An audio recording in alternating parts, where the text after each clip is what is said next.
going live. And Alex, we should see it live. Excellent, excellent, excellent. Hello, all the humans. Welcome to the Humanist Society of Greater Phoenix Sunday Speaker event. Remember, if you like our content, please press the subscribe button and hit the like button. Or join our Patreon, or better yet, become a member of HSGP. Today's presentation aligns with the values of humanism by embodying the values of empathy. I will consider other people's thoughts, feelings, and experiences. Global awareness. I will be a good neighbor to the people who share the earth with me and help make the world a better place for everyone. And peace and social justice. I will help people solve problems and handle disagreements in ways that are fair for everyone. Today, we have Kate Fisher and Clayton Davenport from 1 in 10 on empowering future generations. Kate Fisher is a seasoned sales professional and trusted advisor with Oracle Corp, enabling her clients' business success with cloud infrastructure solutions. Kate is also a dynamic, engaging leader and speaker for the LGBTQ+ community, empowering others to embrace vulnerability and thrive in their personal story. She is skilled at and motivated to develop authentic leaders that lead from their strengths. Kate is active in building safe, inclusive workplace environments that value, promote, and recruit diverse talent as a global co-chair for the Open Oracle Pride Employee Network, Oracle Corp's LGBTQ+ Employee Resource Group. Kate is also the treasurer for the Arizona Border Region chapter of the Sports Car Club of America and three-time SCCA Solo Autocross National Champion. Clayton Davenport is the Director of Development and Marketing for 1 in 10. Raised in Oregon on a farm in a small town, Clayton always knew his cowboy boots needed a few more rhinestones. After graduating college, he moved to San Diego, where he spent 11 years working for JPMorgan Chase until moving to Denver, Colorado in 2011. Volunteering with the Center on Colfax, Denver's LGBTQ Community Center led him to his 10-year career in LGBTQ fundraising and development. Clayton has raised in excess of $10 million to support LGBTQ organizations like the Center on Colfax, Phoenix Pride, and 1 in 10. When he isn't raising critical funds to support the LGBTQ community, you can find Clayton and his husband out in nature with their 2 dogs. They are avid hikers, campers, and 4x4 enthusiasts. Recently, Clayton and Chris completed their foster and adoption licensing and are working on expanding their family. Please give a big HSGP welcome to Kate and Clayton.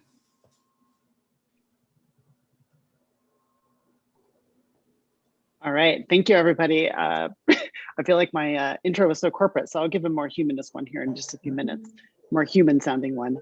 Let's start our slides here. Ron, I assume you can see the screen? Yes, all is good. Okay, good. Just double check that before we get started too fast. So thank you for inviting us to be here today. Clayton and I are very honored to come in to speak to you. We are both coming from a perspective of the work that we do together at 1 in 10. 1 in 10 is a nonprofit organization based here in Phoenix that supports LGBTQ+ youth around the state of Arizona and really around the country. We're going to give you a much more in-depth introduction in just a minute.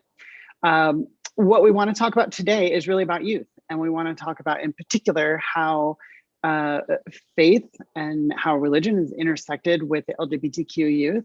We want to talk about how LGBTQ youth are really expecting something different from our world. And they really are seeing themselves very differently. And we are seeing this through 1 in 10. And so we want to talk a little bit about that. And then we want to talk about how do we help to empower those youth to be who they are, to be comfortable in who they are, and to truly be people that can change our world in great ways, of course. So we're going to talk a little bit about how to be an ally and how to be an ally to not just to the LGBTQ+ community and to that. So that's kind of where we're headed. We welcome any and all questions. So I think the drill is put the questions in the chat. Ron's going to ask us those later or raise your hand later. So be sure to have questions that Clayton and I are really going to welcome those. So let's get right into kind of some more formal introductions. Clayton and I kind of had planned to formally introduce ourselves. So Clayton. Good morning, all of you lovely humans out there. Thank you so much for inviting us today to come and speak. My name is Clayton Davenport. I use he, him pronouns. I am the Director of Development and Marketing at 1 in 10. This little slide, I'm not going to go over everything. It has a few little icons in here that just share a little bit about who I am and what I like. So I start off at the bottom down there with the little camper. As Ron mentioned in my intro bio, that my husband and I do go out to the woods quite often. We like to take our 2 dogs, which are featured here. Oh, okay, yeah, definitely. Let me actually adjust that.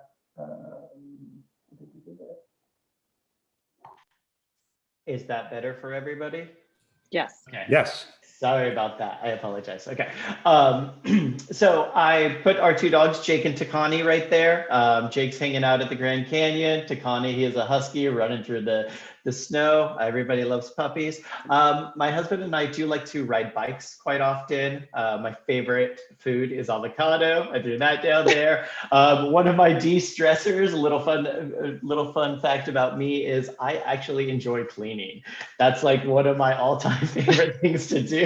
When I had a bad day at work, I come home and I clean. And I mean like toothbrush on the baseboard cleaning. Like, so I really get into that to de-stress. And then again, my husband and I, we have been together 11 years. We got married on our 10th anniversary in September of 2019. And as Ron mentioned, we are beginning the stages to expand our family through the adoption and foster process. So that is a little bit about me. I am very excited to be here today and share a little bit about 1 in 10 and the work that we do. But without further ado, I'm going to pass it over to Kate to tell a little bit about herself. Sure.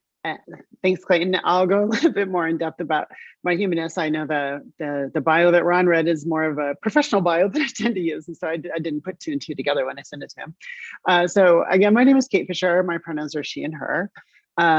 Certainly, I live in Chandler, Arizona, but I'm down here in my mother's house currently for the weekend in just outside of Tucson in Green Valley, if y'all know where that is down here. So certainly from a professional standpoint, work at Oracle. I'm a board member with 1 in 10, so work alongside of Clayton. I head up our development committee on the board of directors, and we work directly with Clayton to help with a lot of the fundraising efforts and those kinds of things that we do with 1 in 10. Also involved with the LGBTQ group at Oracle. If you're not familiar, a lot of companies have things called employee resource groups. And these could be for any kind of diversity kinds of issues. I think Oracle has 7 different groups, and the Open happens to be the LGBTQ group. So I have basically grown up in Arizona. I kind of call it that way. I was really born on the East Coast of Massachusetts, and I've lived in LA, I've lived in Denver, but since high school, I've lived in Arizona, and most of that time is in Tucson. I went to Troy High School. For those of you that know Tucson, it's the West Side. That's the gang sign, and it was kind of a gang school. And then I went to the University of Arizona. I have a bachelor's in computer engineering, and later in life, I went on to go to the Phoenix Seminary is where I went to school, and I have a master's in divinity as well. So I have a little background in religion.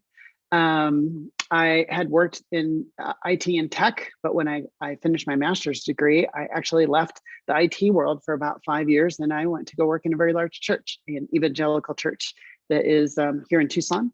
One of those churches you might call like a mega church that has like 2,500 people on a Sunday kind of a church.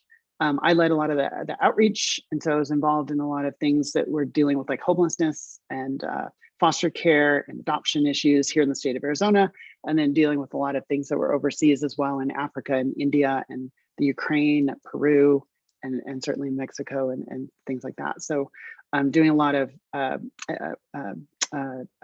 cultural change, or like not really cultural change, more like helping people, to kinds of things, not really church building kinds of stuff. So I have a fun hobby, and then I love to go autocross racing. We race here both in Phoenix and Tucson. I'm the treasurer of the club in Tucson. I've been here that's where I had lived most of my life and just kind of connected with that club a little bit more. But I also race nationally, and as Ron pointed out, I've been kind of successful with doing some of that. It's been quite fun. I was married for 20 years. I've been divorced now 5 years, and we had wanted to have children, but that never happened. And there's all kinds of issues around that, so that makes me very sad. But I've learned to embrace that, and learned about my life in different ways, and to embrace who I am and the gifts that I can give. Still love spending time around children. Let's see. I also, maybe the least interesting thing about me is I happen to be a transgender woman, and that brings with it a lot of questions and an interesting way of seeing the world and navigating through the world. And as I'll share here in a little bit, really everything about the transgender experience, it requires really embracing vulnerability and really raising your levels of empathy for others around you. But first, I think we would like to introduce to you 1 in 10. And I will tell you a little bit more about 1 in 10 and what we do at 1 in 10. So Clayton is going to introduce that for us. So thank you so much, Kate. And I can't really see everybody on here, but are there people on the call that have heard of 1 in 10 before? Nod of heads, no. Okay, a couple of hands going up. I do see a few of you, and they're great. So 1 in 10 is an LGBTQ youth serving organization. We have been in the Valley since 1993. So 28 years in the Valley, we have been serving LGBTQ youth ages 11 to 24. We enhance their lives by providing empowering social and service programs that promote self-expression, self-acceptance, leadership development, and healthy life choices. So what started off as just a volunteer-led organization has expanded into now 30 plus employees with our main campus downtown in Central Phoenix. And we have 10 satellite locations around the state. So those satellite locations are weekly safe spaces for youth in the local area to meet and access our programs. Obviously with COVID right now, we are on in-person pause and doing all of our programming digitally, much like many people in the US currently. And so this data that I've put up here is really what it looks like as a snapshot of what we've all experienced through the 2020 pandemic. We served 673 unique youth. That is something, so what we consider unique youth that come into our organization is the first time that they come in and actually fill out an intake form. So the very first time that they've come in, and they could go to one program, they could go every day to program, or they could just come in and then exit and then not return. The services that we provide range everywhere from housing, so addressing our homeless population, to workforce development, to just social services where the youth can come in and meet other youth their age and find the resources of, as you can see here in the slide, 90% of our youth come to 1 in 10 to make friends and build a sense of community. Right? So we never really know what the needs of the youth who walk through the door or fill out the form, as we can say, are. So we have to be adaptable and flexible and always be ready to address whatever is presented to the staff by the youth. So 673 unique youth served.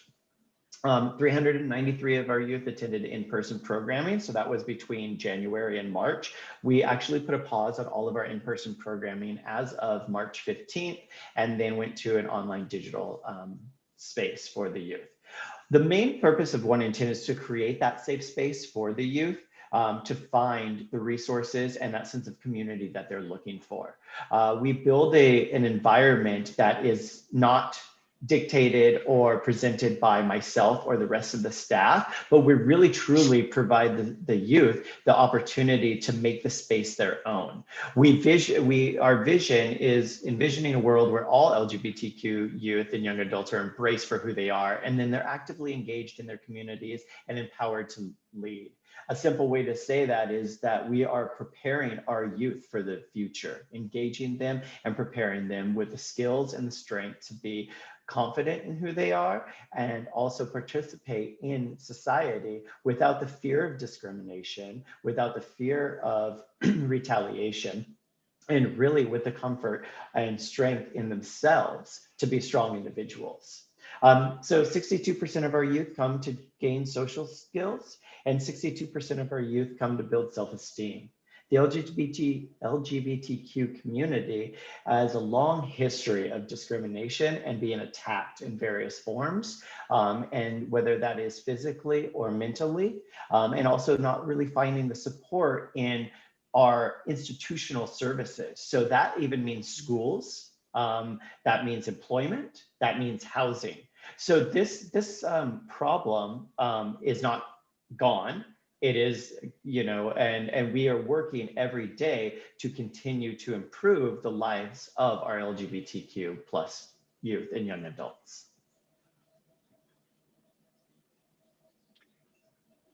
Great, thank you, Clayton. So let's talk a little bit about where religion fits with this. I think it's timely for us to have this conversation on Easter, or I believe somebody said Zombie Jesus Day, which fantastic.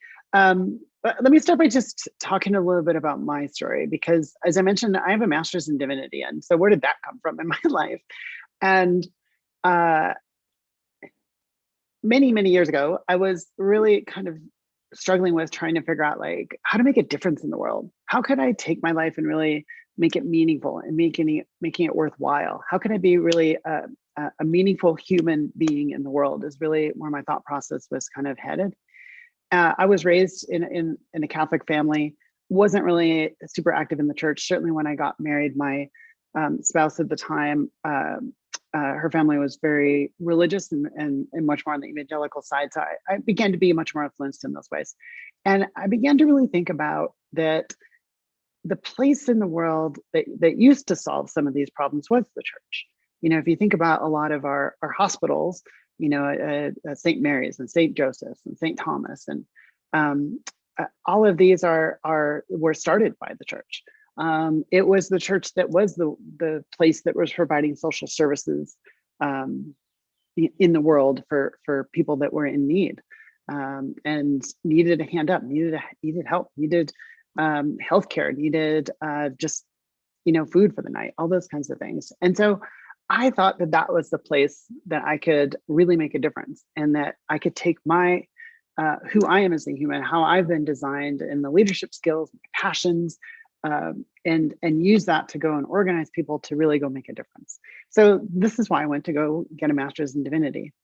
And then I found myself working in one of the largest churches in the state of Arizona, and having a lot of influence and in the role that I had, particularly dealing with outreach and those kinds of things. And I always saw my role is taking the resources of the church, and that was both the financial and the people, and figuring out how do we take this capital, both the financial and the human, and use that to do good in our state and in our world, because we were doing both international.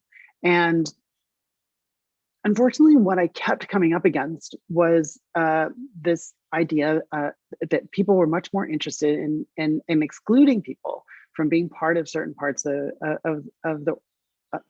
the church, the life of the church. I'll give you just a quick example, and it was kind of one of the ones that made me come back into IT, was that we were building a food bank, and we were partnering with several other churches, and some of these other churches refused to be part of providing human capital into the food bank because they weren't allowed to put a flyer in to invite people to church. And the reason why they weren't is because we were taking federal funds. And so instead of doing what was good for people, it was much more about what was good to get people in the seats so that they could make more money. It's really the message that I heard from all of that. And I just became very frustrated. And as then I came to terms with a lot of my own journey and really understanding much more of the LGBTQ community in my own journey, started to really see the oppression and the discrimination that was happening through that process. And today, I think that this is what we're seeing. I know this is what we're seeing in the greater LGBTQ community, but also in our youth.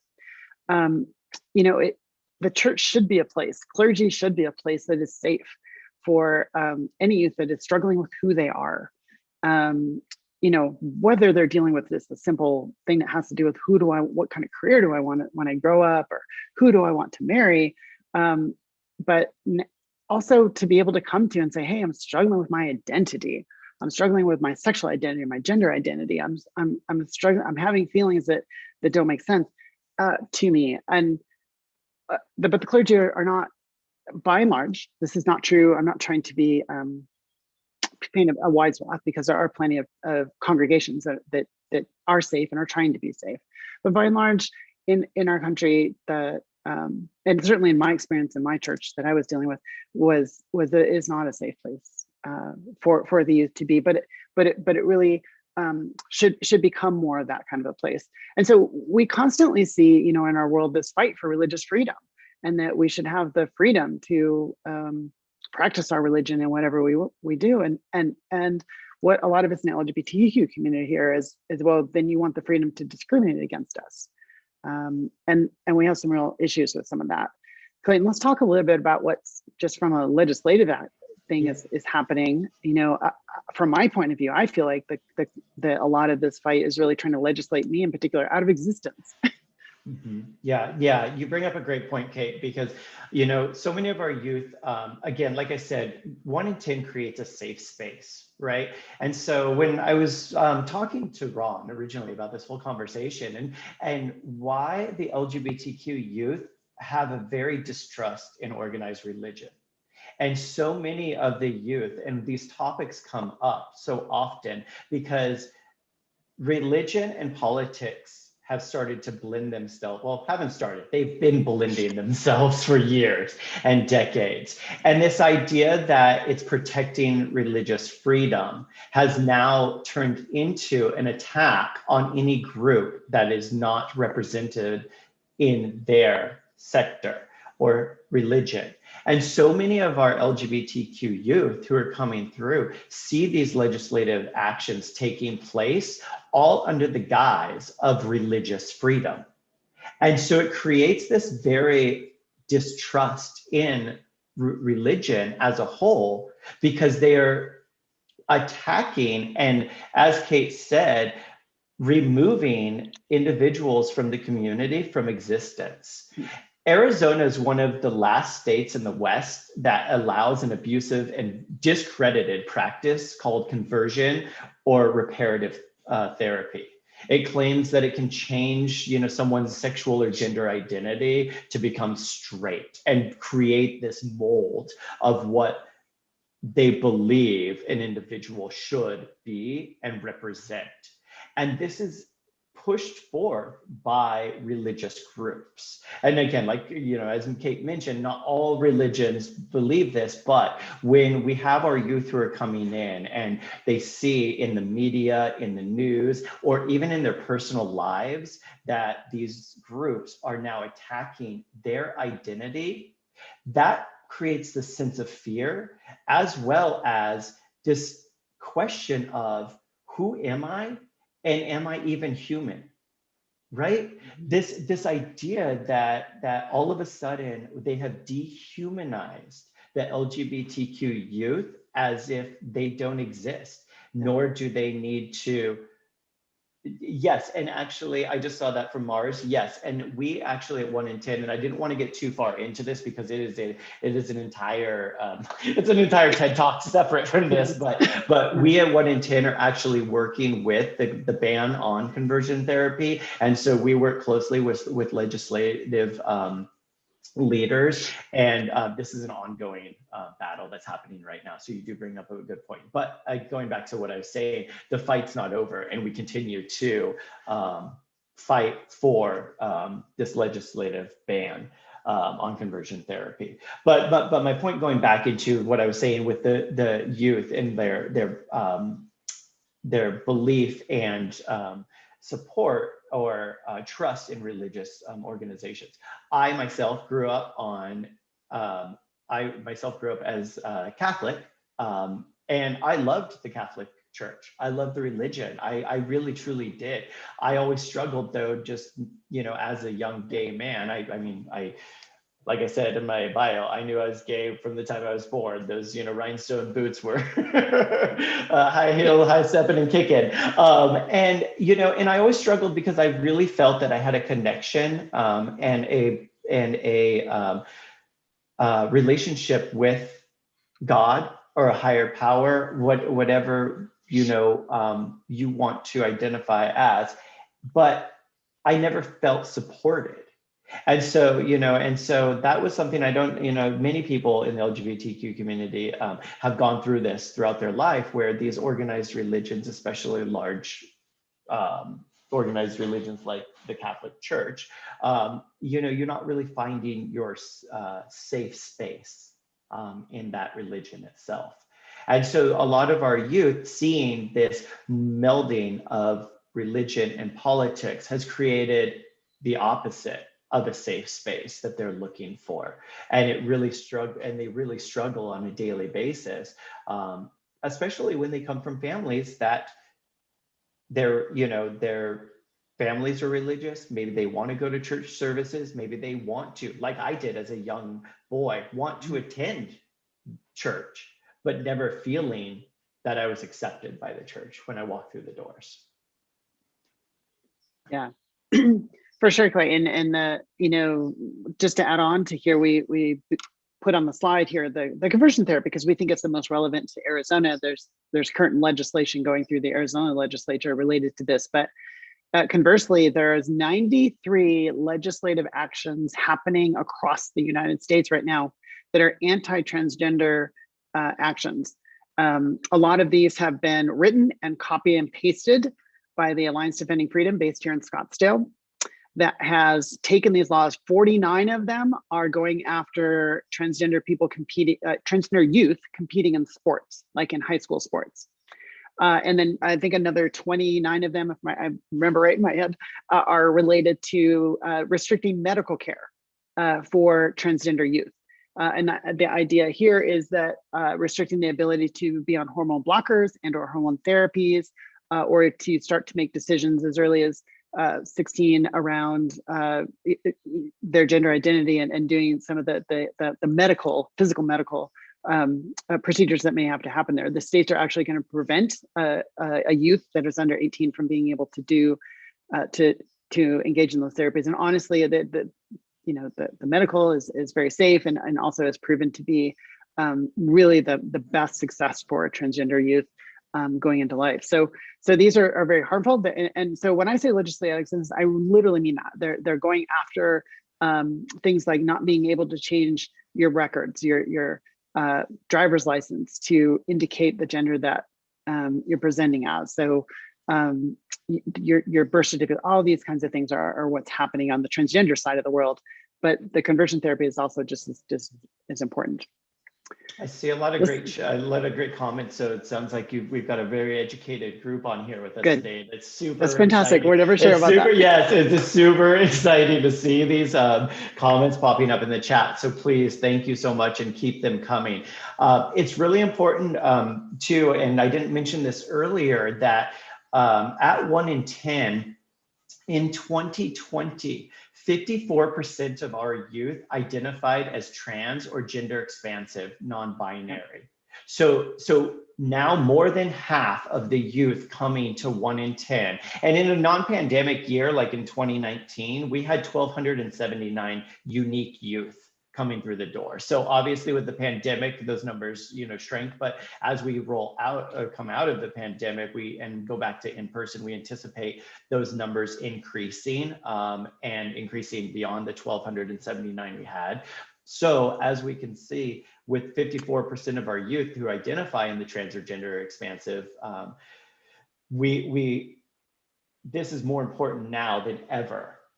Because it's the first time in our agency's history that we have seen greater than 50% of our youth identifying as trans, which is phenomenal for us. Sorry, Kate, I didn't mean to cut you off. No, that's good. Let's talk a little bit about both of those. So we wanted to talk about both the sexual identity here, and then we have another slide that'll talk about gender identity and get to the point that Clayton was just making. So Clayton, help us understand the sexual identity part of this. I used this data from the Trevor Project just to show that it's not just all 1 in 10, but the Trevor Project has done some really great surveys around youth as well, in LGBTQ youth and how they see themselves. These are some of the terms that would speak to sexual identity. Do you want to speak a little bit about this one, Clayton? Maybe not. I'm putting you on the spot. Well, no. This is great. I think the most important key factor here too, and this goes for everybody who's on the call, as you can see, the LGBTQ, we're growing, right? So the sexual identity, like how many people on the call, this will just be really just kind of fun, and I'm going to kind of speaker view everybody, sees a term on here that you've never seen before. Yeah. Okay, Sheila, I see you raising your hand. Brian, Roy, and I think this goes to the point that great question. Gender identity and sexual orientation cannot be confined into the, I would say, archaic boxes and labels that we have put on ourselves through systemic, they just historically, and I think that this really shows an example of how expansive this is really truly becoming, and how encompassing it's truly becoming. It's 1 in 10 mean. Oh, so just real quick on this, I just saw this pop up. Helen, 1 in 10, the reason that we are called 1 in 10 is because in 1993, 1 in 10 youth identified as LGBTQ. So that name was really built off of 1 in every 10 youth. Now it's like 3 to 5. So just in 23 or 28 years, you can see that change happening too. So sorry, keep the questions coming. We're more than happy to answer as we go. Yeah, and I think evidence is also showing that it's not that people are becoming more gay or we're creating more gay youth. I think it's what it is that society is making, and this is what we want to talk with all of you about today, and we're going to start to get into this here in just a second, is society is making it safer for our youth to be able to identify as being LGBTQ+, where I know when 1993, when I was in college in 1993, it was not safe. I did not feel safe at all to talk about my identity and who I was. That took me another 15 years to be able to get there. So it's so great that the youth are able to do that. Let me talk a little bit about gender identity. This is actually a study from 1 in 10 that we do with our youth. And we do this every year, that we ask the youth to several questions around there. We have a similar slide that I just showed you for Trevor Project. I just didn't want to show you the same slide twice, so I thought I'd get reference some different data. I use this slide a lot when I talk to corporate America. I use this when I spoke recently to Bank of the West and the University of Phoenix in Phoenix. I spoke to their ERG and certainly with other groups. And part of the reason that I do this is what as Clayton kind of already revealed is we're seeing, greater than 50% of the youth coming to 1 in 10 are identifying as trans or gender non-binary. And this is a question that we ask the youth, and we ask them just an open-ended question. What is your gender identity? We don't give them a list. We don't give them it's not a multiple choice kind of a question where circle all that apply. It is just an open-ended, just a blank. And so the youth actually have a chance to put their own gender identity in there. So that's why you see all of these disparate gender identities, some that overlap themselves. For example, you'll see on the left-hand side, the term MTF, that would be male to female, which also could be the same as a trans woman, could be the same as trans feminine, but sometimes those can also mean something different to those individuals as well. So obviously we are seeking to respect that, but in the trans community, sometimes they're spoken of as being kind of all one bucket when you speak to trans people in general. So just to give you some ideas. And again, I would guess there's plenty on here that terms that many people have never seen before. Honestly, when I first saw this, there were some terms on here that I'd never seen before. I had to look up myself. And so I know you're going to ask me questions later. I'm not sure I'm going to know what all of them are, but we will do our best to figure those out. The reason why I think this is important, the reason why I talk about this to corporate America is I say, how are companies, and I'll ask the Humanist Society, how are we as humans, how are we as a society ready for a generation of youth that largely the youth that answer this question are high school, college age, are about to enter the workplace, are about to become, productive adults in our society. Are we ready to embrace this kind of diversity of identity? In the corporate workplace, I often challenge corporations to think about their HR systems. And we talk about we all have to fill out these forms and all this stuff. But even if you have like a Google account or a Facebook account, right? You have to fill out like your gender identity or your pronouns and stuff like that. And so, but our systems usually only put male or female, or sometimes they put male, female, and other. And how does it feel to be known as an other, right? And so there's an awakening and a wrestling, if you will, with software companies. Obviously, I work in a software company. I've been pushing this with my company. Is how in our HR systems do we deal with this more fluently? This flows into things like healthcare.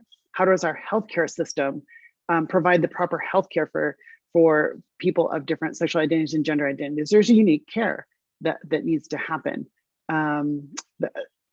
for transgender people in particular. And that needs to flow in, that information is needed by the healthcare companies in order to know to approve certain types of procedures or medical things that need to happen. So I like to talk about this to really get us to think about, are we really ready for this? Because I will argue we're not right now, and we're not even close. And what we're going to do is to continue to help folks to not feel like they're seen, they're heard, they're valued, and question, going back to the legal side of this, is, do I exist? Does the world even see that I exist? And I don't think we want any human on this earth to ask that question. At least I don't. I will say that. Right. Good point. So Clayton, let's talk about, we love this genderbread person. And so Clayton, let's talk a little bit about this. You want to help me unpack it? Yeah, definitely. So there's a lot of questions around behavior versus identity, or, really what's the difference? And how, and this is one of my favorite slides used because it really, to me, is just so simple on such a complex, topic.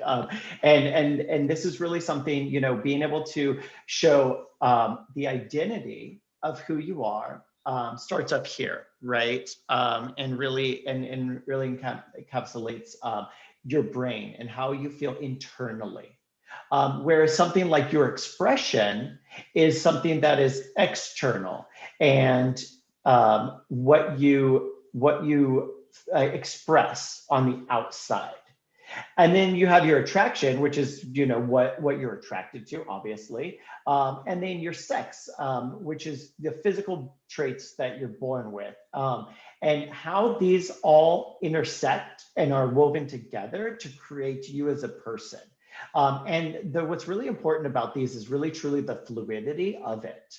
Again, going back to, not everything has to be binary, and not everything has to be set in stone. And especially, for example, with expression, and we see this a lot with our youth, their gender expression changes regularly. Maybe one day, they feel more masculine, so they come in, and when I say they, I'm, the first thing I say is they, the youth, right? I'm not giving you any other kind of identifying factors, right? Not their gender or their identity or anything, but just their expression and how they express themselves that day. And we really truly see this fluidity with our youth so often because, maybe one day coming in feeling more masculine, maybe the next day coming in feeling more feminine, and really having that opportunity to express yourself on the outside. And really, I think that this is also a safe way for our youth to present themselves to the public and to society in a way that makes them feel safe. And then also, some of our youth like to just kind of poke that bear too. Maybe they have a family member that is not so receptive or supportive of them, and so they kind of take this opportunity to poke that bear, as you would say. And this Yeah, and so one of the things we do, and just not to tangent, I know I'm trying to watch the clock too here. One of the things we do at 1 in 10 is every Christmas we have what's called Queermas. And so it is a Queermas celebration where the youth can submit their kind of wish list. And we usually try to get the community involved and have an Amazon wish list and get them, 2 to 3 of the items that they want. So many times we see those young born male asking for like maybe a palette of makeup, maybe a high heel shoe, because that is something that they want to use as their expression that maybe their family member would never buy for them, or they can't ask their parents. So that's an example of this opportunity to have the expression. Kate, do you want to talk any more about? Yeah, no, I think you kind of summed it up. Okay. The idea with identity and attraction. So, just for the sake of time, I think let's move on. Okay, cool. All right, so let's talk about a little bit about us and how do we be allies to the LGBTQ community? How do we be allies to people that maybe are in a culture, in a country that is feeling slightly less human? I put this American flag on here because I found myself in tears recently. My stepfather, who is here, is a Vietnam veteran and loves his country, gave a lot to his country. He was a POW for 3 years, lots of injuries. And so he's been through a lot. And we were recently driving in Green Valley and there was American flags just all the way down the street, and they were, I think they were related to COVID and kind of recognizing the number of deaths that we've dealt with COVID. But I remember seeing the American flags and I just burst into tears. And I told him, Jim, I said, I can't look at that flag right now and not feel the hate coming from that flag. There has been so much coming from a certain administration and a certain election that we just dealt with. And the flag right now is representing that. So I think there's a lot of us maybe dealing with some of this and feeling really less human. And I think it's about, and being an ally to any community, but particularly the LGBTQ community, is really about seeing the humanness. And it's really about getting to the place of true empathy for one another. When I often speak and I often talk more about my story in depth, I like to teach that there isn't anyone you can't come to love once you know their story. And I have found this true over and over and over and over again in my life. And that when I walked in and been a little prejudicial, been a little bit of judgmental towards someone, and I sat down and just started asking questions, I start to find the depth and the reason why maybe they react in certain ways to certain things, or they believe the way they certainly do. And I'm able to get a place of empathy. I may not agree with them, but I may have a place of empathy where I can find a place to really appreciate and to love that person. And I think that's where it starts. And Clayton and I would encourage everyone here today to think about that as we go towards the think about the LGBTQ community. And we have some specific things that we want to talk about here. Let's start with pronouns. Pronouns are incredibly important. Pronouns, if you notice, both Clayton and I have them actually in our Zoom signature here. That she, her, I opened up by talking about that. I try to use pronouns when I speak because it is communicating right now to people in the LGBTQ community that you kind of get it. That I see you, I respect you. And I respect you so much that I want to ask what your pronouns are before I make an assumption and I make a judgment about who you are. I see your humanness in that way. And I see this more and more and more important as I've been getting more involved with understanding gender non-binary and folks that truly see themselves as a person that represents both genders and is a little bit more fluid living in both genders. And the they them pronouns are so important. And we have so many other pronouns. Clayton, talk a little bit about how we see this in the youth.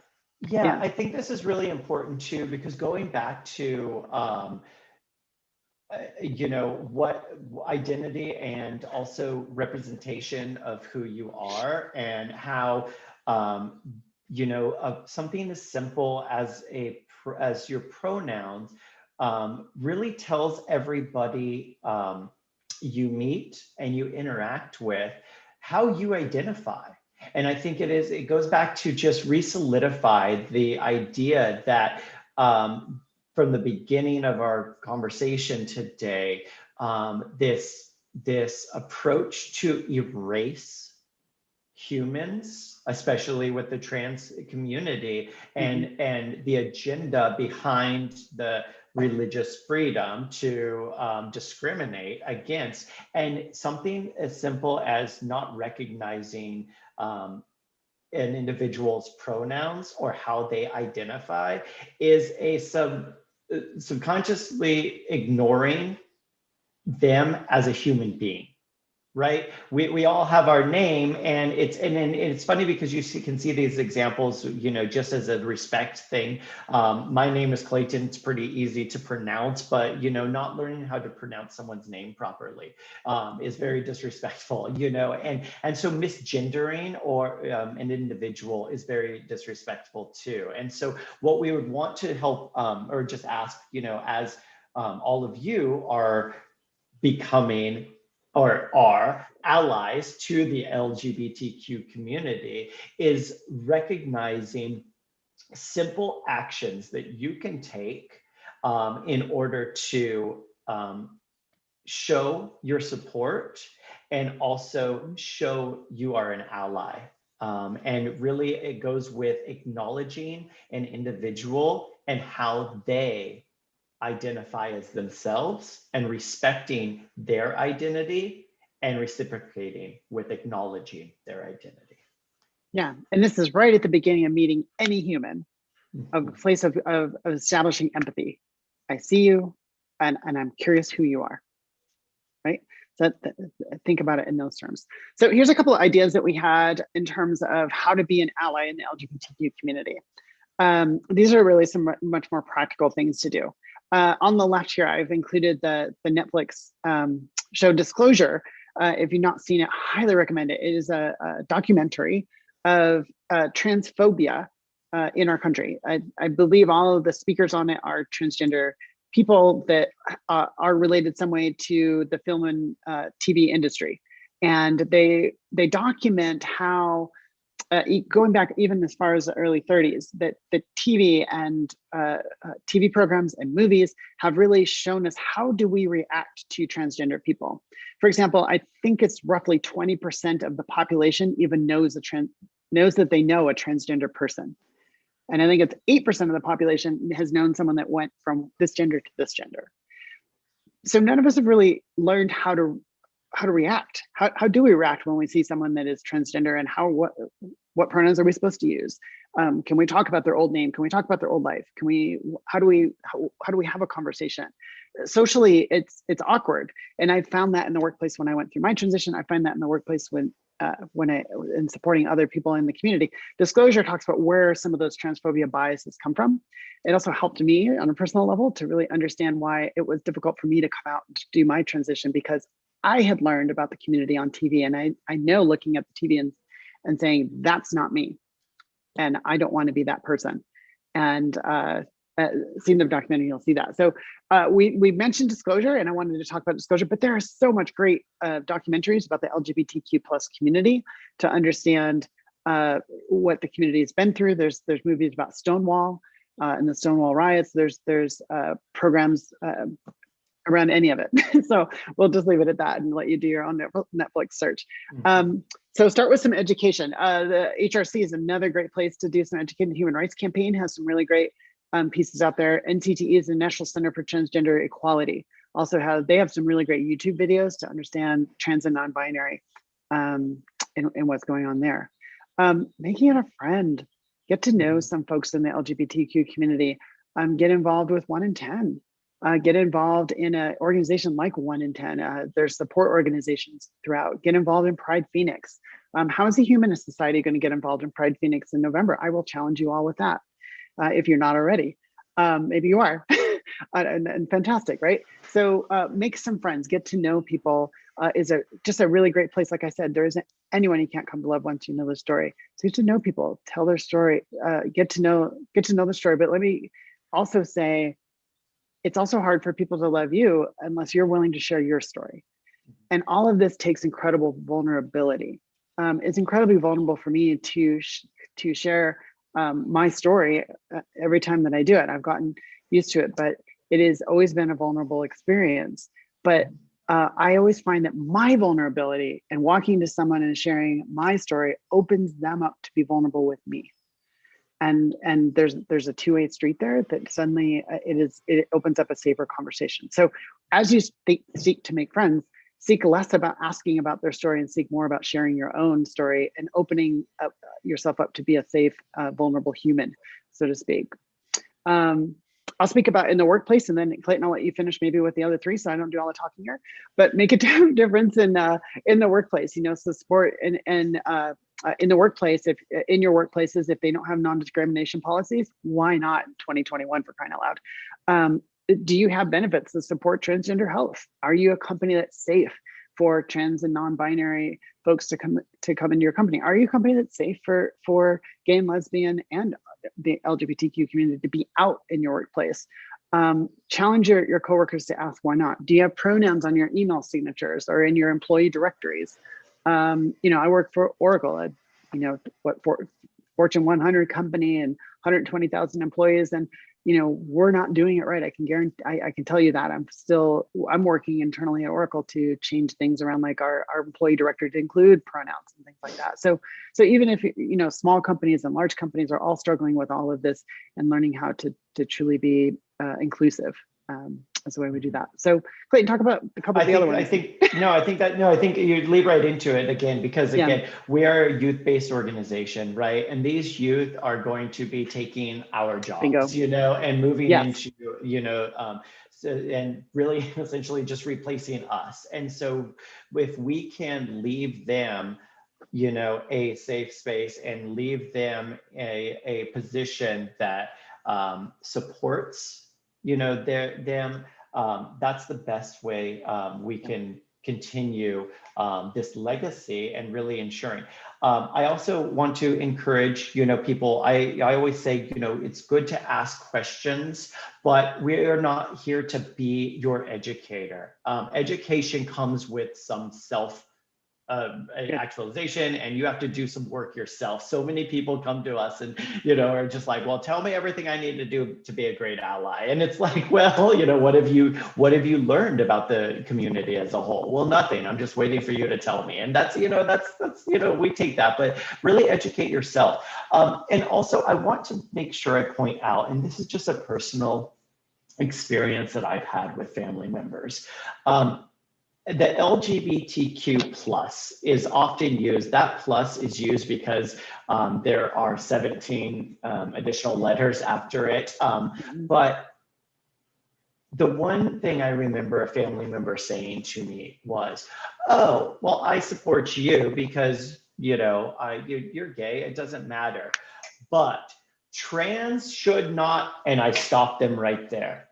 You cannot say, I support the LGBTQ plus community, you, Clay, because you're gay, but another community member. There is no but to that. And I think that's really important, is it's all encompassing and all inclusive. And it was a real education opportunity that I had with the family member, and some tough decisions that I had to make on a personal note, whether or not to retain that relationship. And there's been lost relationships because of it. Sure. So don't be afraid of that. Again, it's about supporting our youth. One thing is too, and I was, Kate and I were talking before we came on here, and I just thought of this now. I'm 42 years old. I have been a gay boy in a small rural farming community. I can handle myself. Trust me, there's not a slur that I haven't been thrown my way. There's not times that I have not felt unsafe, and I can handle it.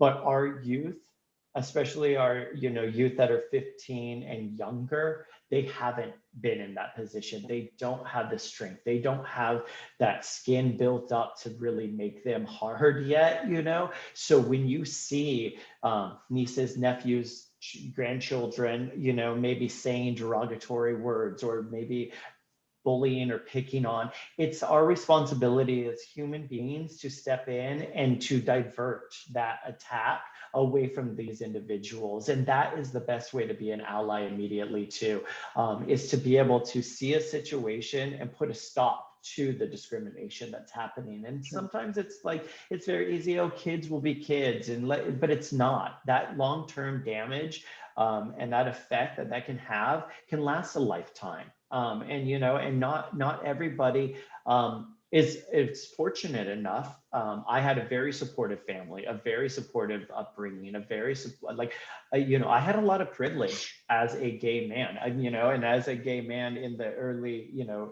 80s, late 90s, times were a lot different than they are now. But I had a family that supported me, and that gave me the strength. But so many of our youth today are lost and vulnerable out there, and they don't have that. So even as an outsider, if you recognize someone who needs help, being able to step in and divert is also something that is always appreciated amongst the community. Well, I think with that, I would say thank you for having us today. And Clayton and I are both honored to be here to speak on all of this. And so questions, what would you like to ask us? And I know for me, any question is open, so ask away. Nothing's off the table. I'm gonna take us off the screen so we can see each other though. There we go. Love that. Perfect. With that, go ahead. I've got a collection of questions that I'll go through. If you would, there you go. Austin's raised his hand. I will, people that are willing to ask questions themselves, by all means. Austin, you are a go. All right, thank you very much, Ron. So my question is oriented towards resources and things that I can look into for those of us, myself included, that are hoping to find out more about the language, especially of this newer generation of youth that are, more open to talking about discussions like this. I did not have growing up, I did not have access to, like what are some, how do we talk about LGBTQ, questions and just how do we conduct ourselves? What helps ensure that our messages are received as the way as we intended, and that we're not so not necessarily in a bad way, but just ignorant. I'm ignorant in a lot of this stuff. So is there anything that's oriented towards older generations, maybe those that are more linguistically inclined? Do you have any suggestions on that?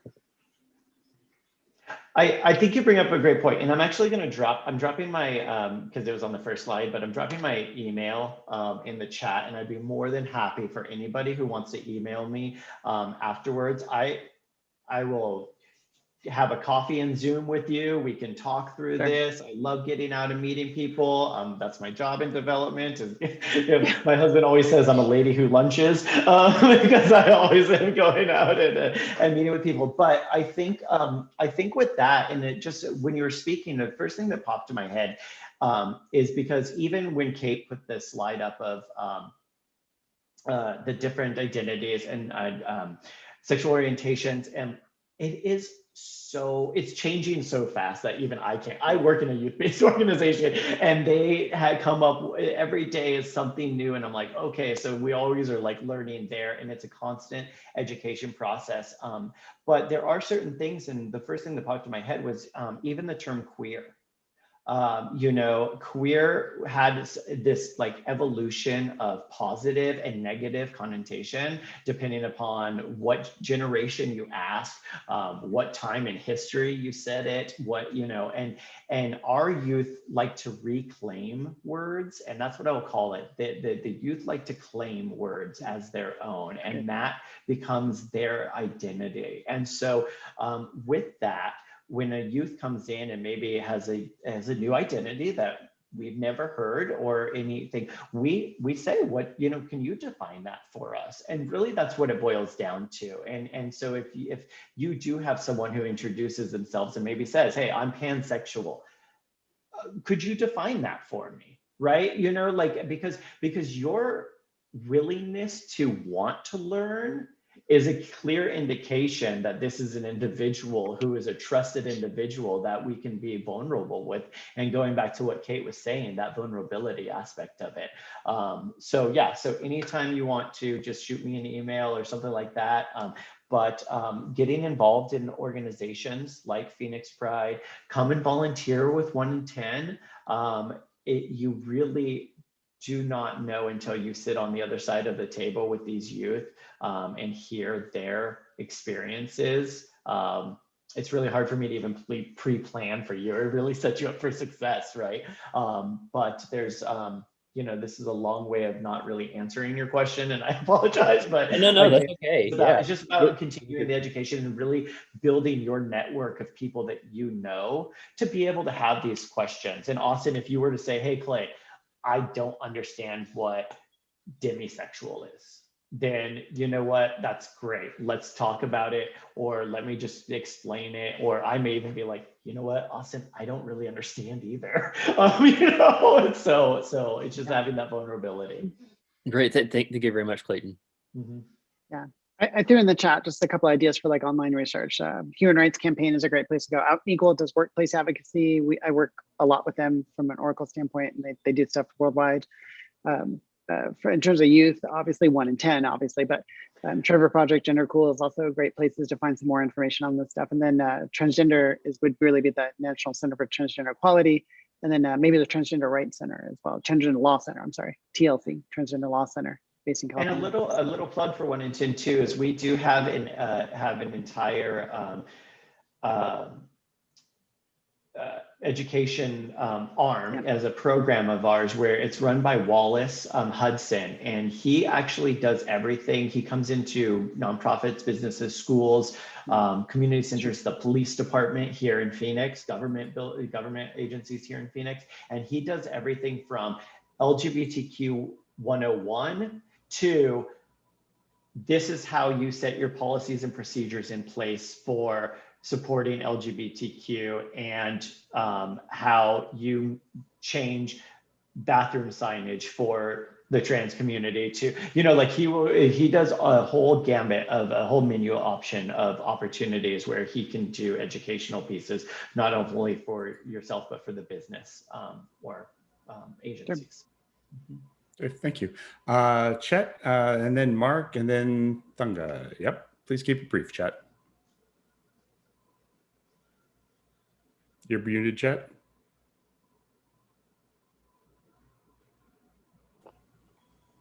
Thank you both for your fine talks. I appreciate you for your enthusiasm, your desire to make change, and for being vulnerable. When I was sitting here listening to you, it came to my mind, I think I've got a gender identity problem. I mean, I'm definitely male, but this culture has some pretty narrow slots for me. Now, the reason the LGBT people are the culture has such a hard time with them is because the culture has no slot for them. And so the fact that you exist questions the validity of the culture. And that's why they want to change you instead of thinking about what's wrong with the culture. But I sort of see life as a phenomenon. I mean, we know it exists because we experience it, but we don't know why it exists and we don't know how it works. But yet we have got these simplified rules about how it's supposed to work.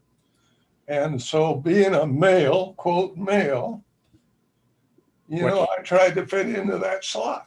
What's your question, Chet? Well, the question is, have you ever thought about the fact that all of us are having a problem about where we fit? Because trust you, I've caused a lot of pain to a couple of good women, and it's caused me a lot of suffering because I was trying to be what this culture says is a male. And so I think that the issue of gender identity, in a way, goes beyond just. I guess I'd say, have you ever thought about that? Thank you, Chet. Yeah, Chet, that was, I'm sitting here just thinking that was brilliant the way you put that together, because I think that is, you've really hit the nail on the head, as they say.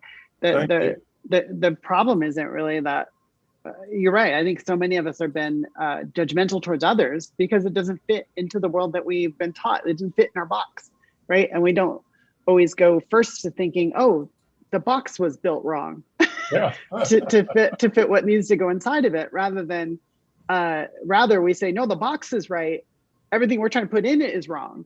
And that's certainly not the case. So I think you've hit it right where the heart is, and I think that's a lot of the work that we are trying to do at 1 in 10 is to help change society, change the workplace, and help the students to know that it's okay for them to be who they are. They don't have to conform to the box. They need to be aware that people do see the box, but at the same time, we're working with people that own the box to change the box, to change the culture, whether it be the workplace culture, whether it be our political culture, whether it be our, organizational culture, whatever that might be. So, Chad, that was really helpful. Thanks for bringing that up. Thank you. Well, I've done some writing, and I'm going to send you a little bit of it just for. I'd love that. Give some Thank you. clue of what. Okay. Great. Next up is Mark Bork. Mark. Hey, thanks, Ron. Kate and Clayton, thank you so much. It was just a wonderful presentation. And I wanted to say about 4.5 years ago, I volunteered at 1 in 10 with the youth, and for about a year with Tally. Do you know Tally? Yes, she's still with you guys. Yeah. No, she's not. But yeah, she just left, and she actually has a baby now and stuff. So just that on. But yeah, okay. So. Oh, that's great. That's great. Well, she was amazing. Here's the thing I wanted to just comment on, and that was, you said educate yourself, and the best way to do it is to volunteer. I learned more volunteering than I could have possibly have done by just researching. And then also, we shouldn't be lazy. We shouldn't, I mean, yes, go ahead if you have some questions that shoot people, but we shouldn't be lazy and just expect you to spoon feed us the whole education. Yeah. So by volunteering. And on that note, I'm going to be emailing you and Zooming you to want to Zoom on a project that I'd like to do to work with the youth. I love it. I love it. Great. That's it. Thanks. So Mark. We do snaps here. So whenever anything good is, we do snaps. Snaps for Mark and Chet. Yeah, for sure. Excellent. Thunga, you are up next, and then Brian. Thank you. So my question, I think, have 2 parts. The first part is that thank you for being here and share your story. So you both, from your bio and from what your story share, you both very successful from your journey. I mean, there's struggle along, I'm sure, but you seem pretty successful and can be a role model for youth in the LGBTQ plus community. So my question for you personally is that how would you advise youth in the community that when they work in the community or professional places, that they support them, they inclusive, they feel sympathy, but they never given opportunity to advance into leadership role. So that's my first part of the question. And then my second part of the question is that in the last 3 or 5 years, there's a lot of trends in all company, private or public, about diversify workforce and inclusive, and the latest term is equity. Would you both see the LGBTQ plus ally? Do you see the equity piece of it as part of it, or you see it as separate with other identity? Thank you. Yeah, no, great questions. Thank you for the questions. I think they go together, and I'll start with the first question and then blend that into the second one, in the sense that my recommendations to youth, particularly students that are coming out of college that might want to come work at Oracle or work in IT or that kind of thing. I try to do a lot of mentoring. I'd love to do that with youth. And I always say it's look for a company that fits your values. You have incredible worth and you have value. You are giving yourself. It's not that they're just being this benevolent corporation that is just giving you a job. There's plenty of jobs for you to be able to find in the workplace. It takes effort on your part to find that. I always tell people to interview, as much as you're being interviewed, you should be interviewing them and find out, do they fit the values that you're going to be successful? And do they see you having a future in that company to be able to advance? And look for examples. Are there examples of out executives or diverse executives, let's say it that way, in the company? I think Oracle struggles with that currently today. And I've been very open about that inside of the company. I see other companies that we compete with that I think look much more diverse than we do, for example. But then to go to your second part of your question is I do think it's on the company to be attractive and want to attract youth. I know Oracle, and I will tell you this because we've been actively involved in this. We're actively changing a lot of our recruiting policies to recruit more diverse candidates, not just LGBTQ, but across the spectrum of humans. Let's say it that way. And so our recruiting teams have been not just going to certain prestigious colleges to go and find candidates. Now we're looking at different places that where diverse candidates are looking for work to try to hire in more diverse candidates as well. But the company also has a burden to show that it's a safe place to be. And the company has a burden to show that by actually having policies, not just having a policy, but actually living it out. I think of a company like Salesforce, which is the competitor of Oracle, but they recently were active in what they did. Tony Profit, who's the chief equality officer there, worked with the CEO of the company they did a study on women's pay across the company. And they found that women were, I think it was 30%, 20% less than men with a similar education, similar skills and all of that in the workplace. They put their money where their mouth is. A few years ago, they actually leveled those salaries, or at least attempted to. So that's that's an example of how a company can actually do these kinds of things. So that's my recommendation we have value and worth, and you have to recognize the trade-off. If you're going to take a job because maybe it is helpful for your career, then the trade-off is you may not be able to advance. So get the experience and then go somewhere that will value you for who you are so you can advance in your career. But and I think just to finish that up too, not regurgitate what Kate said though, I see a big shift in our youth from when I was younger. So again, I came out of college and went into JPMorgan Chase. I was very corporate America. I worked my way up. They often asked me to be part of the LGBTQ cohort, and I was always like, no, that's not who I am. Even though I was out, I was like, that I don't want that to be my identity here at the organization. I worked my way up to VP level and was on my own merit.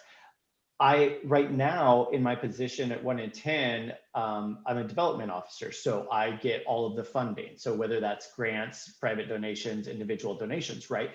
Our youth are so tuned in to society and to business culture in a way that I was not back in my 15 to 20s, right? Where they will actually bring up, which has been brought to my attention by the other program staff, that they do not want funding from X business because that business doesn't have a policy that supports X. Or, so they're going in and literally saying to us as the organization, we don't like that 1 in 10 would take funding from this business because this business does not have an inclusive policy in their procedures and manuals. And it's like, whoa, okay, because I'm just having the grant writers go out and write grants and try to get that funding in any stream possible. But the youth are coming to the table and saying, no, we don't think the organization as a whole should take funding because they had, a negative LGBTQ whatever 10 years ago, 5 years ago, even 2 years, so I'm just like, so you'll be surprised at how in tune the youth are to the cultural dynamics of business corporate culture nowadays too. So yeah, very true. Okay. Great Brian questions. and Vici, I'm going to put you on hold for just a second and wrap up the recording portion of this. Kate and Clayton, if you will please hang out after, I would love that so we can field those last couple questions. Sure. I really sincerely want to thank you both for bringing this before our community and the interwebs. This is something that is critical to me, and I love having this discussion and helping to acculturate people on these ideas. I've learned a lot, and certainly hope that that all of us have. With that, are there any final words or where people should go to find out more information about you or anything like that before I wrap it? Yeah, I just want to say thank you so much for inviting us here today. I hope that we were able to share some information. I always like to have everybody, well, not everybody, but hopefully you walk away with something you've learned today. If not, you can reach out to me. I dropped my email in the chat. Visit oneinten.org, find out more about our organization. If you would like to volunteer, you can register for our volunteer info sessions that are taking place virtually. That's a great way to start with the organization and supporting that way. Thank you. Okay. Well, then I will go ahead and wrap it here. As always, if you enjoyed our content, then please smash the subscribe button, contribute to our Patreon, become a member of HSGP, or volunteer to make the magic happen. Thank you, everybody. Stay safe, take care, and goodbye, HSGP.